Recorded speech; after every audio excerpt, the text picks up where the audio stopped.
오늘의 말씀 갈라디아서 5장 25절에서 6장 5절 말씀입니다. 만일 우리가 성령으로 살면 또한 성령으로 행할지니 헛된 영광을 구하여 서로 노엽게 하거나 서로 투기하지 말지니라. 형제들아, 사람이 만일 무슨 범죄한 일이 드러나거든 신령한 너희는 온유한 심령으로 그러한 자를 바로잡고 너 자신을 살펴보아 너도 시험을 받을까 두려워하라. 너희가 짐을 서로 지라. 그리하여 그리스도의 법을 성취하라. 만일 누가 아무것도 되지 못하고 된 줄로 생각하면 스스로 속임이라. 각각 자기 일을 살피라. 그리하면 자랑할 것이 자기에게는 있어도 남에게는 있지 아니하리니 각각 자기의 짐을 질 것이라.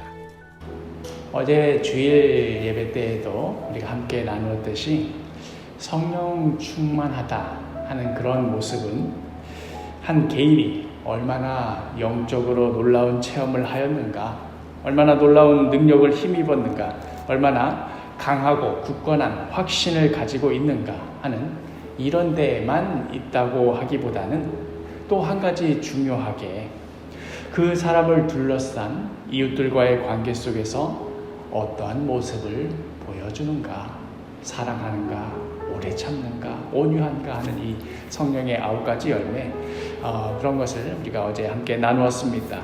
오늘의 본문을 보아도 그렇습니다. 갈라디아서 5장 25절에 만일 우리가 성령으로 살면 또한 성령으로 행할지니, 우리가 하나님의 자녀가 되었다, 그렇다는 말은 곧 우리 안에 성령께서 거하고 계신다 하는 것 분명해졌습니다. 그러므로 우리가 성령으로 살아야 한다는 것, 또 성령으로 행해야 한다는 것 분명해졌습니다. 자, 그럼 성령으로 행한다는 것이 어떠한 모습인가? 몇 시간씩 세상 만사 다 잊고 기도에만 전념하는 모습인가? 어떤 영적인 황홀경에 빠져서 그 누구도 보지도 듣지도 못하는 것을 경험한다는 것이, 그것이 이 성령을 따른다는 삶인가? 이어지는 26절에 헛된 영광을 구하여 서로 노엽게 하거나 서로 투기하지 말지니라. 계속해서 반복되는 서로 노엽게 하거나 서로 투기하지 않는 것, 즉 다른 사람들과의 관계 속에서 어떠한 모습으로 살아가느냐 하는 것이 바로 성령을 따른다 하는 그런 삶의 주요 관건인 것이지요.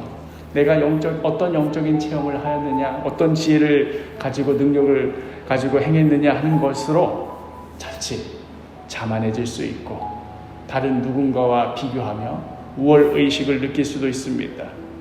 그리하여 성령 충만을 구하려다 자칫 자기 충만을 구하게 되는 수도 있습니다. 이러한 모습을 두고 바로 방금 읽은 이 26절의 본문의 표현대로 헛된 영광을 구하는 것이다 하고 말씀하는 것이지요. 내가 너보다 나아, 내가 너보다 더 놀라운 체험을 했어, 내가 너보다 더 영적으로 권위가 있어 하는 식의 마음 때문에 서로 노엽게 하기도 하고 서로 투기하기도 하는 것이지요. 소위 예수님을 더 깊이 체험해봤다 하는 사람들 가운데 오히려 교만한 모습이 나오고, 오히려 다른 사람들을 무시하는 듯한 모습이 나오고, 온유하고 겸손한 모습이 드문 이유가 바로 이 본문 속에 드러나 있습니다. 그 시작은 성령 충만을 구하였던 것이었는지는 몰라도 결코 그러한 모습이 성령을 따르는 삶은 아니라는 것이지요. 성령을 따르는 삶의 구체적인 모습이 계속해서 이어집니다. 갈라디아서 6장 1절에 형제들아, 사람이 만일 무슨 범죄한 일이 드러나거든 신령한 너희는 온유한 심령으로 그러한 자를 바로잡고 너 자신을 살펴보아 너도 시험을 받을까 두려워하라. 누군가 범죄한 일이 드러났을 때, 이럴 때 스스로 성령 충만하다고 여기는 자들이 자신들이 나서서 정죄하고 판단하고 지시를 내리고 뭔가 교통정리를 해야 할 것 같은 그런 의무감까지 느끼기도 합니다. 그러나 진실로 성령을 따르는 자들은 이렇게 죄 가운데 넘어진 자들을 보며 어떠한 태도를 갖는가? 온유한 심령으로 그러한 자를 바로 잡는 것입니다. 종교개혁자 마틴 루터는 이 함께 읽은 이 본문 1절을 두고 이렇게 표현하기도 했습니다. 어떻게 한다는 뜻인가? 그에게 달려가 당신의 손을 내밀고 그를 다시 일으키고 친절한 말로 그를 위로하며 어머니 같은 팔로 그를 안아주라. 이런 것이 바로 성령을 따르는 자의 모습이라는 것이지요. 이것 역시 성령을 따르는 자의 삶이 다른 사람들과의 관계 속에서, 특별히 죄를 짓고 그 사람이 다른 사람들과의 관계가 다 어그러지고 또 공동체로부터 버림받을 위기 가운데 있는 이러한 자들과의 관계 속에서도 어떠한 모습이어야 하는가 하는 것을 보여줍니다. 그리하여 성령을 따르는 자의 삶이 무엇인지 한마디로 정리해 주는데, 이어지는 2절에 너희가 서로 짐을 지라. 그리하여 그리스도의 법을 성취하라. 너희가 서로 짐을 지라. 그리하여 그리스도의 법을 성취하라. 이 말씀은 이 갈라디아서 앞선 5장에서도 나오는 다른 표현이기도 하지요. 갈라디아서 5장 13절 14절 형제들아 너희가 자유를 위하여 부르심을 입었으나 그러나 그 자유로 육체의 기회를 삼지 말고 오직 사랑으로 서로 종노릇하라.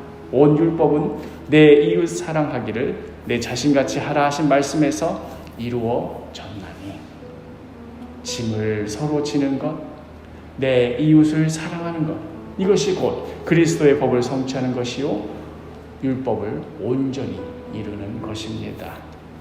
사랑하는 사도교회 식구 여러분, 오늘 하루도 성령을 따르는 삶을 살기를 간절히 소망합니다.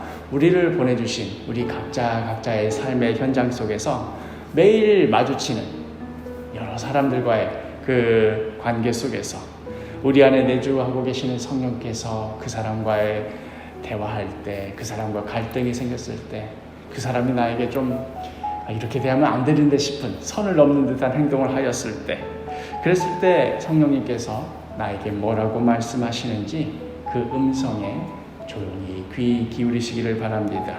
그리고 그 음성에 순종하시기를 바랍니다.